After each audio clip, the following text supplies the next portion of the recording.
Mutton আমরা বিভিন্নভাবে রান্না করে থাকি। তো এই রকমভাবে আপনারা একবার হলেও মাটনটি বানিয়ে দেখবেন খেতে কতটা সুস্বাদু। আর এই মটনে কিন্তু তেলটাও খুব কম লাগে। নমস্কার বন্ধুরা, মিক্সড ফিউশন সোমার পাকশালায় আরেকটি রেসিপির সাথে আপনাদের সবাইকে স্বাগত। এই মাটনের রেসিপিতে তেল যেমন কম লাগে সেরকম কিন্তু রান্নাটাও খুব ইজি। এটি ভীষণ তাড়াতাড়ি হয়ে যায়। এই রান্নাটা যদি একবার করেন তো আপনারা বারবারই করতে চাইবেন, কেন কি এটা সময়ও যেমন কম লাগে সেরকম খেতেও কিন্তু খুব টেস্টি হয়। তো চলুন, আজকে আমি এই যে মাটনটা বানাবো, এই মাটনটার নাম হচ্ছে হাতে মাখা মাটন। অর্থাৎ আমি মাটনটাকে পুরোপুরি মেখেই রান্না করব। আমি এখানে ভাজা বা কষা সেরকমভাবে কিছু করছি না। তো চলুন, এই মাটনটা বানাবার জন্য প্রথমে আমার যে যে উপকরণগুলো লাগবে সেগুলো আমি ভালোভাবে রেডি করে নিচ্ছি। তো এর জন্য প্রথমে একটা কড়াই নিয়েছি। কড়াইয়ের মধ্যে আমি এখানে 500-র মতো ফ্রেশ মাটন দিয়ে দিচ্ছি। এই মাটনটা দেওয়ার পর এবার এর মধ্যে দিয়ে দিচ্ছি কুচনো পেঁয়াজ। এখানে মাঝারি সাইজের আমি 3টে পেঁয়াজ দিচ্ছি। পেঁয়াজটা দিলে একটু গ্রেভির পরিমাণটা ভালো হবে, সেই কারণে কিন্তু আমি পেঁয়াজটা 3টে দিলাম। আপনারা চাইলে কমাতে পারেন কিংবা আরও বাড়াতে পারেন। এবার দিয়ে দিলাম 2টো টমেটো। এবার দিয়ে দিচ্ছি কাঁচা লঙ্কা, এখানে 1/2 চামচের মতো। আর দিয়ে দিচ্ছি এখানে আদা এবং রসুন বাটা। দিয়ে দিলাম কালারের জন্য হলুদ গুঁড়ো। দিয়ে দিচ্ছি এখানে ঝালের জন্য লঙ্কার গুঁড়ো। কাঁচা লঙ্কা এখানে ব্যবহার করেছি, তাছাড়াও আমি এখানে গুঁড়ো লঙ্কা ব্যবহার করলাম। আর দিয়ে দিলাম জিরে গুঁড়ো। আর দিয়ে দিচ্ছি ধনে গুঁড়ো। কয়েকটা তেজপাতাকেও আমি টুকরো করে দিয়ে দিলাম। এখানে 2টো তেজপাতাকে ছোটো ছোটো টুকরো করে নিয়েছি। দিয়ে দিচ্ছি এবার পরিমাণ মতো লবণ। দিয়ে দেবো টক দই, এখানে 1/2 কাপের একটু কম। আর দিয়ে দিচ্ছি এখানে গরম মশলার গুঁড়ো। যারা গরম মশলাটা খাবেন না তারা কিন্তু গরম মশলাটা স্কিপ করে যেতে পারেন। এবার দিয়ে দিলাম কাঁচা সর্ষের তেল। সর্ষের তেলটা দিলাম এখানে 2 থেকে 2.5 চামচের মতো, ছোটো চামচের। তো এই সর্ষের তেলে কিন্তু আমি পুরো রান্নাটা করব। আর যেহেতু এখানে আমি টক ব্যবহার করেছি, অর্থাৎ দই এবং টমেটো, সেজন্য এই টকটাকে ব্যালেন্স করার জন্য খুব সামান্য চিনি দিয়েছি। এবার দেখুন খুব ভালোভাবে এই মশলাটাকে আমি মিশিয়ে নিচ্ছি।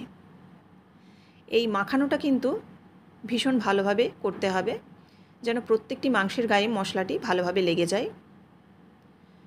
এবং এটিকে আমি 1 ঘন্টার মতো ম্যারিনেট করতে দেবো। এই যে দইটা আছে, এই দইটা যখন 1 ঘন্টা ম্যারিনেট হয়ে যাবে তাতে মটনটা কিন্তু খুব ভালোভাবে সেদ্ধ হয়ে যাবে। মটন এমনিতেই রান্না করার জন্য বেশ ভালো মতোই টাইম লাগে। তো সেই কারণে এই দইটা দিয়ে ম্যারিনেট করে যদি আপনারা কমপক্ষে 1 ঘন্টার মতো রেখে দেন তাহলে কিন্তু মাটনটা খুব তাড়াতাড়ি সেদ্ধ হয়ে যাবে। এবার দেখুন আমি এখানে গ্যাসের ফ্লেমটা অন করে দিলাম, করে ঢাকা দিয়ে এবার এই মাটনটাকে কষাবো। এখানে কিন্তু আর কোনো রকম তেল ব্যবহার করছি না। আমি যে 2 চামচের মতো তেল দিয়েছি সেই তেলেই কিন্তু এই রান্না হয়ে যাবে। কয়েকটা উপর থেকে চেরা কাঁচা লঙ্কাও আমি দিয়ে দিয়েছি ঝালের জন্য। তো ঝালটা আপনারা আপনাদের মতো করে দেবেন। এবার বারবার এরকম ঢাকা দিতে হবে এবং ঢাকা খুলে তারপর কিন্তু নাড়িয়ে নিতে হবে, যাতে তলায় লেগে না যায়। সেজন্য কিন্তু এরকম ঢাকা খুলে খুলে বারে বারে নাড়িয়ে নিতে হবে। প্রথমে যখন মটনটা বসানো হবে তখন কিন্তু ফুল ফ্লেমে রেখে দিতে হবে। তারপর যখন জলটা বেরিয়ে আসবে মাটন থেকে তখন কিন্তু এবার সিম জালে করে, অর্থাৎ লো ফ্লেম করে বারে বারে ঢাকা দিয়ে নাড়াচাড়া করতে হবে। এখানে দেখুন মটনটা যখন প্রায় 40%-এর মতো সেদ্ধ হয়ে যাবে তখন কিন্তু এখানে আমি বেশ কিছু আলু দিয়ে দিচ্ছি। আপনারা চাইলে এই আলুটা স্কিপ করে যেতে পারেন, তবে আমরা বাঙালিরা একটু মাটনের সাথে আলু না দিলে কিন্তু ঠিক জমে না। তাই এখানে আমি বেশ কিছু আলু দিয়েছি। এই আলুটাকে আপনারা ভেজেও দিতে পারেন, তবে এই কাঁচা অবস্থায় দিলেও কিন্তু কোনো রকম টেস্টের হেরফের হবে না। তো দেখুন এবার আলুটা দিয়েও বেশ কিছুক্ষণ নাড়িয়ে নিচ্ছি। নাড়িয়ে ভালোভাবে আরও কিছুক্ষণ ঢাকা দিয়ে দেব। এই মাটনটা যতক্ষণ না সেদ্ধ হবে ততক্ষণ কিন্তু এরকমভাবে ঢাকা দিয়ে দিতে হবে। এখানে কিন্তু আমি কোনো জল ব্যবহার করিনি। যদি আপনারা মনে করেন যে জলটা শুকিয়ে যাচ্ছে, জল লাগবে, তাহলে কিন্তু কম করে জল দিতে পারেন, দিয়ে কষিয়ে নিতে পারেন। এবার দেখুন মাটনটা প্রায় কষানো হয়ে এসছে আর আলুটাও কিন্তু সেদ্ধ হয়ে এসছে। এবার এই মটনটাকে নাড়াচাড়া করে এই কষা অবস্থায় আমি নামিয়ে নিচ্ছি, কারণ এটা আমি কষা বানাচ্ছি। আপনারা যদি এটার পাতলা ঝোল খেতে চান বা কারি খেতে চান তাহলে কিন্তু আপনারা এই কষে নেওয়ার পর যেরকমভাবে আমরা মাটন বা চিকেনের ঝোল করার জন্য জল দিই সেরকমভাবে আপনারা পরিমাণ মতো জল দেবেন। মটনটা দেখেই বুঝতে পারছেন যে মটনটা কিন্তু কষানো হয়ে গেছে। আপনারা এই পর্যায়ে কিন্তু যদি কষা খান এই পর্যায়ে নামিয়ে নেবেন। আমি যেহেতু কষা বানাচ্ছি সেজন্য এই পর্যায়ে নামিয়ে নিচ্ছি। আর যারা ঝোল খাবেন তাদের বললাম এই পর্যায়ে কিন্তু গরম জল অবশ্যই ঢালবেন, এখানে ঠান্ডা জল দেবেন না। গরম জল দিলে কিন্তু টেস্টটা অনেক বেটার হবে। এবার দেখুন কষানো হয়ে যাওয়ার পর আমি কিন্তু একটা প্লেটের মধ্যে নামিয়ে নিচ্ছি। পুরোপুরিভাবে মাটনটা রেডি হয়ে গেছে। আর মটনটা কিন্তু সেদ্ধও খুব ভালো হয়েছে, কারণ যেহেতু আমি দই দিয়ে প্রায় 1 ঘন্টার মতো ম্যারিনেট করেছিলাম সেজন্য কিন্তু মটনটা খুব ভালোভাবেই সেদ্ধ হয়ে যাবে। এই রেসিপিটি যদি আপনাদের ভালো লেগে থাকে অবশ্যই লাইক, কমেন্ট এবং শেয়ার করবেন।